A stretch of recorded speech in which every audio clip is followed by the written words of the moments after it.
பெண்களுக்கு மத்திய அரசு வழங்கிய குட் நியூஸ். PMAY திட்டம் குறித்த அறிவிப்பு. ஒவ்வொரு மாநிலத்திற்கும் எத்தனை வீடுகள் ஒதுக்கப்பட்டுள்ளன என்ற விவரங்களை அமைச்சர் கூறினார். பிரதான் மந்திரி ஆவாஸ் யோஜனா ஏழைகளுக்கு ஒரு முக்கிய திட்டமாக மாறியுள்ளது. இந்த திட்டம் கடன் வாங்குபவர்களுக்கு வீடுகளை வாங்குவதற்கும் கட்டுவதற்கும் வட்டியில் சலுகை அளிக்கிறது. நகர்ப்புறம் மற்றும் கிராமப்புறங்களில் வசிக்கும் மக்கள் மிக குறைந்த செலவில் சொந்த வீடுகளை கட்டலாம். சமீபத்தில் 2024-25 பட்ஜெட்டில் PMAY திட்டத்திற்கு ரூபாய் 10 லட்சம் கோடி ஒதுக்கீடு செய்ய முன்மொழிய பட்டது. ஆனால் தற்போது வரை பிரதமர் ஆவாஸ் யோஜனா நகர்ப்புற திட்டத்தின் கீழ் 89 லட்சத்திற்கும் அதிகமான வீடுகள் பெண்களுக்கு ஒதுக்கப்பட்டுள்ளன என்று மத்திய வீட்டு வசதி மற்றும் நகர்ப்புற மேம்பாட்டு அமைச்சர் டோகன் சாஹி ராஜ்யசபாவில் தெரிவித்தார். நாடாளுமன்ற உறுப்பினர் ஒருவர் எழுப்பிய கேள்விக்கு மத்திய அமைச்சர் பதிலளித்திருந்தார். PMAY நகர்ப்புற திட்டத்தின் பயனாளிகள் பற்றி பிரதான் மந்திரி ஆவாஸ் யோஜனா திட்டத்தின் கீழ் கட்டப்பட்ட வீடுகள் யாருடைய பெயரில் உள்ளன என்பதை கண்டறிய மாநிலங்கள், யூனியன் பிரதேசங்கள் மற்றும் முதன்மை கடன் நிறுவனங்கள் ஆகியவற்றிலிருந்து தகவல் சேகரிக்கப்பட்டுள்ளதாக கூறப்படுகிறது. அடுத்த தகவலின்படி 16.79 லட்சம் வீடுகள்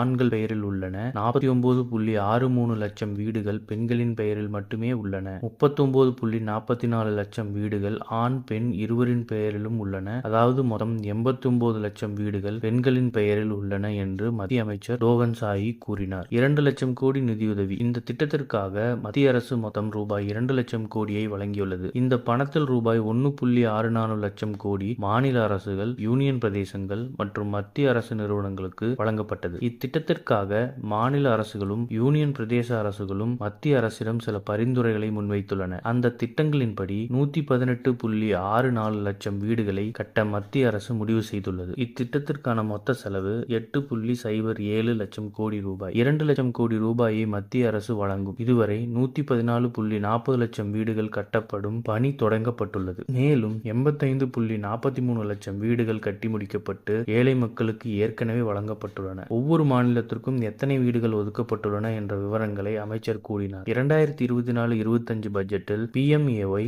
அர்பன் 2.0 திட்டம் நகரங்களில் வசிக்கும் 1 கோடி குடும்பங்களுக்கு வீடுகள் கட்ட முடிவு செய்யப்பட்டுள்ளது. இத்திட்டத்திற்கு மொத்தம் ரூபாய் 10 லட்சம் கோடி செலவிட முடிவு செய்யப்பட்டுள்ளது. இதில் மத்திய அரசு ரூபாய் 2.20 லட்சம் கோடியை வழங்கும். இந்த கடன் இணைக்கப்பட்ட மானிய திட்டத்தின் மூலம் ஏழைகள் அனைவருக்கும் உறுதியான வீடு கட்டுவதுதான் பிரதமர் நரேந்திர மோடியின் நோக்கம். மோடி அரசின் மூலம் பெண்கள் ஏற்கனவே பல வழிகளில் பயனடைந்து வருகின்றனர். வீடுகள் விஷயத்திலும் பெண்கள் அதிக பலன் அடைவதாக சமீபத்திய தகவல்கள் தெரிவிக்கின்றன. இது போன்ற செய்திகளை உடனுக்குடன் தெரிந்து கொள்ள நம்ம சேனலை சப்ஸ்கிரைப் பண்ணிக்கோங்க.